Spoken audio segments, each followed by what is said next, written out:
Magandang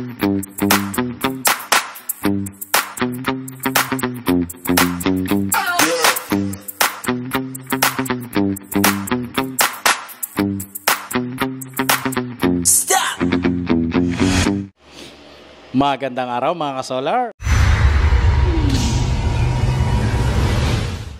So ayan, itong setup namin ay 16 kilowatts. Okay. At may panel ito na 36 pieces. So mamaya bibigay natin yung detalye. Bukod diyan, ipapaliwanag ko rin at ipapaalam sa inyo kung ano yung mga pinapaandar nito. Ano yung mga appliances, ayan. So ano yung equipment, no? Kasi ito ay isang mini resort. Sabihin natin mini resort, so merong mga kwarto.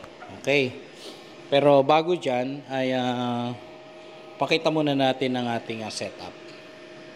So sabi ko nga, no, ito ay 16 kilowatts, no? At kagandahan nito ay naka net metering na rin ito. So gumagana yung kanyang net metering. So ipapakita ko rin naman sa inyo mamaya yung kanyang net metering and ayun yung actual na bato, or ibig sabihin yung pagbibigay niya, no, sa ISECO, kasi nandito tayo sa Salcedo, Ilocos Sur, kaya ISECO,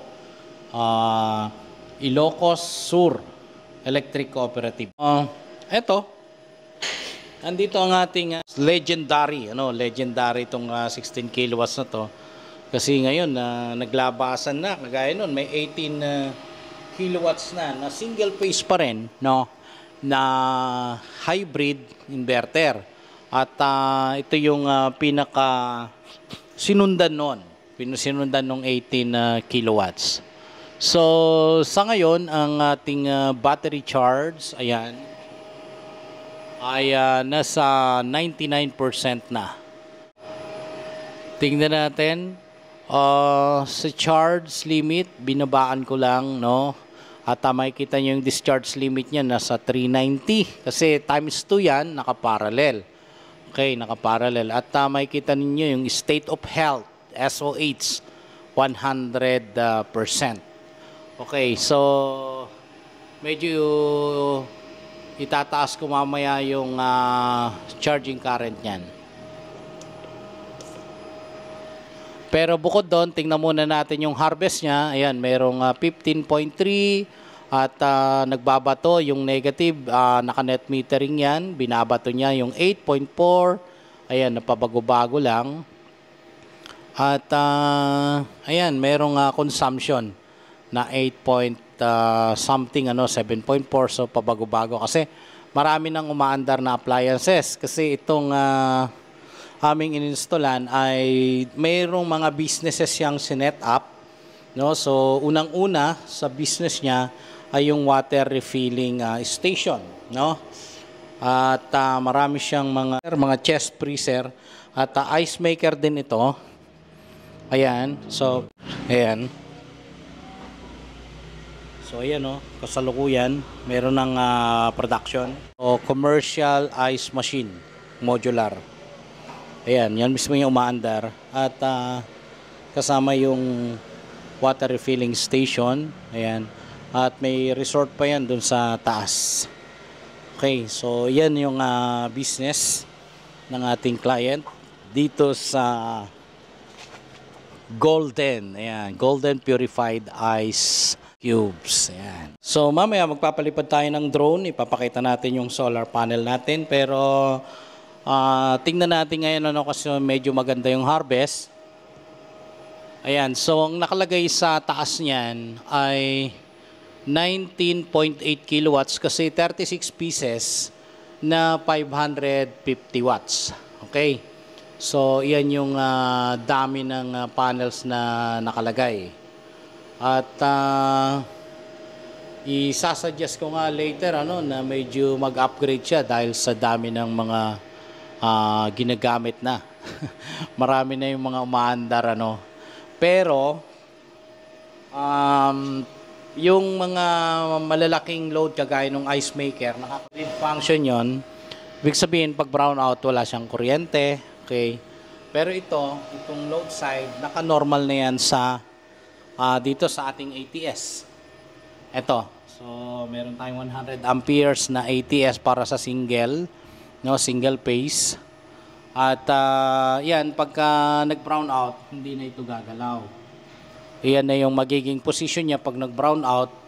Kasi nga, naka-normal yan sa load. Okay, dito. Ayan, naka-normal yan sa load. So, yung connection natin ng panel, ayan, naka 3 strings tayo dyan. 3 strings. Ito, 3 strings din. At may kanya-kanyang circuit breaker. Ayan, at kanya-kanyang surge protection devices. So, kung makikita ninyo, itong nasa taas, AC controls yan, AC breakers. Ito yung ACSPD. Tapos yung ATS control, kasi ang ginawa natin yan, ito, connection na ito ay galing dun sa metro or dun sa grid, no? So yung out nito, ito yung pupunta rito sa likod, sa reserve side. At yung load side naman ito yung nandito sa harap kasi sa normal yan. At load side. Ngayon, siyempre nakaparallel yan sa taas, ano, para pag nag-operate yung grid function, okay, ay dito yan dadaan. Kasi yung grid natin, ito, ang grid natin, in and out kasi yung function yan. Pwede mong pang-charge ng battery o kaya maging output, no? Maging output ng solar power inverter mo para ma-power up niya yung mga appliances. Pero ang kinakailangan kasi, mailagay mo ng tama yung city sensor. So ito, dinugtugan na namin. At yung city sensor nito, dahil naka-net metering, okay, ay papakita ko sa inyo kung saan yung tapping ng city sensor. Pupunta tayo doon sa mismong net metering natin. So ito yung net metering. Ayan, ito yung REC. At ito yung nakakonect mismo doon sa grid side ng inverter. Ayan.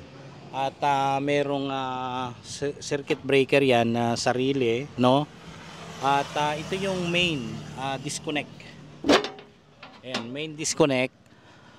At mula dun sa poste, ayan, pumunta yan dito sa Iseco meter. Ayan, then bumaba yan dito. Kung makikita nyo, dapat dito yung lagay natin ng sensor. Ayan, city sensor yan. Or yung limiter. At dito nagkaroon na lang ng tapping kasi itong line na ito ay pumunta ka sa kanyang main distribution panel. Ito. At ito naman ay pumunta muna dito sa breaker, no? Papunta rito sa REC, no? So ulitin ko itong line na ito, since pumunta sa REC, pumunta yan doon sa grid side ng inverter. Okay? So, nagpa-function yan ngayon at halos zero bill na ito rito. Zero bill na. Pero imagine nagsi-zero bill siya pero yung kanyang mga pinapaandar napakadami. Napakadami. So, ano lang yan, matter of connection na dapat wag kang sosobra doon sa load side, sa dami ng paandarin mo sa load side. Kaya makikita ninyo sa inverter mismo, merong negative kasi nga naka-net metering. Okay? So balik tayo doon. Ito may communication cable yung kanyang battery. Okay, so tingnan natin para lahat masakop natin kasi 99%, okay. Yan yung charge nung battery. Sa ngayon pala kumukuha na siya. Kumukuha na siya sa battery kasi medyo kumukulimlim. Ayan, so wala nang binabato papunta sa Iseco. Ayan. Okay? So tingnan natin kung 99% din ang ating battery. Okay. So ito yung master. Ayan, naka-negative, kumukuha na siya sa. So pag naka-negative, ibig sabihin kumukuha na yan sa battery. So 99.28%, okay naman. At tingnan din natin dito. So ganun din, 99%. At Parehas na 299.7, no? Yung FCC. Parehas. So, meron siyang communication cable, ito ngayon. At merong designation yan dito sa loob ng inverter. Ayan, yung CAN bus or battery. At sundan natin, pumunta yan dito sa master ng battery natin. Okay, so ito na mismo yung pinuntahan yan. Ayan o, yung CAN. So master ito at saka slave yun ha. At kung mapapansin ninyo, dito natin itinap sa RS485 yung communication cable naman mula master papunta sa slave. So, ito ang connection niya. Okay, 4851, 4852, 4851, 4852. So, interchange ha. Kung halimbawa, dito naka 1 tayo, dapat dun sa slave naka 2. And ito bakante na yan. So meron pa tayong dapat natandaan dyan dahil kung 2 piraso lang na battery at may communication, no? Yung DIP switch pag 4, ayan, kailangan nakataas yung isa kasi master yan indication na yan ang address niyan. Isa, number 1 or 1000. Ganun ang pagbasa ng DIP switch. So dito, ito naman ay 0100 kasi yung pangalawa yun ang nakataas kaya yun yung 1. So 0100 sa slave yun. At ulitin ko dito sa master ay 1000. Ayan. So kaya nakita nyo yung percentage ng battery na parehas, yun din dapat yung lalabas dito. Ayan. So sa ngayon medyo mahina na yung harvest. Ayan. Nakailan na lang. 5 kilowatts. So, lahat yan nagpa-function. Lahat ng strings. 3 strings, no? So, merong ayan, merong kanya-kanyang connection. Yung string 1, 2, at saka yung 3. At papakita natin yung sa taas.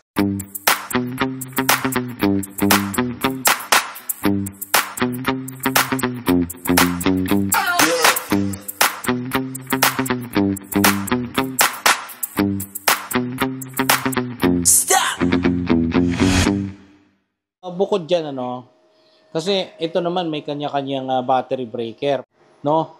Kung halimbawa, isang 200 amps lang. Kasi, ang kailangan dito ay nasa 312.5 amperes. Kasi nga, 16 kilowatts, no? Kung kukunin natin yung amperahe, may formula tayong gagamitin. 16,000 over 51.2. Ngayon, paano natin nakuha yung 51.2? Ayan, given na yan, 51.2. Dahil yan ang voltage system ng LiPo4 na ginagamit natin. So, 16,000 divided by 51.2, lumalabas 312.5. At ito yung ating 350 amperes na breaker ang ginamit natin dyan. Pero dito, kung titingnan nyo, 200 isang line, 200 isang line. So, lumalabas, 2 linya yan. So, 400 yan ang total. Okay. So, yan ang setup dito sa Salcedo, Ilocos Sur. At yun nga, medyo laging mataas. So, pakita natin ngayon yung actual na harvest niya. Medyo tumaas, gumanda ang panahon. So, 13.9 ang kanyang harvest. So, yung sa solar niya, nag-charge pa rin pero 110 watts na lang yan. Papunta sa battery. And yung net metering, kung makikita nyo, ang taas, 8.3 at 5.12 yung kinokonsumo lang niya sa ngayon. So, itong nagagamit na 8.3 niyan or 8.5, yan yung pang-offset kung sakali ubos na yung charge ng battery o nasa 20% low voltage na, na threshold. Pagdating ng gabi, kung ano yung na-accumulate na net metering niya dyan, na iba to, yun ang pang-offset niya. So, yun ang kagandahan pag may net metering, kaya lang ay hindi lang buo ang babayaran ng electric Cooperative. So, check natin sa labas ngayon, ano, kasi mataas ang harvest. Tingnan natin kung ilan yung binabato. So, yan. Kilowatt hours. Ayan. So, yung amperahe niya medyo mataas din, 39. So, okay. Ayan, 8.84 kilowatts. Yan. Yan yung binebenta niya sa grid ngayon. So, sakto din yung nakita natin doon sa loob. Okay. So, yan mga solar ang ating setup ngayon dito sa Salcedo, Ilocos Sur. Ayan. At maraming salamat sa panonood. At usap ulit tayo sa susunod na video. Muli, ang inyong kasolar, si Solarens.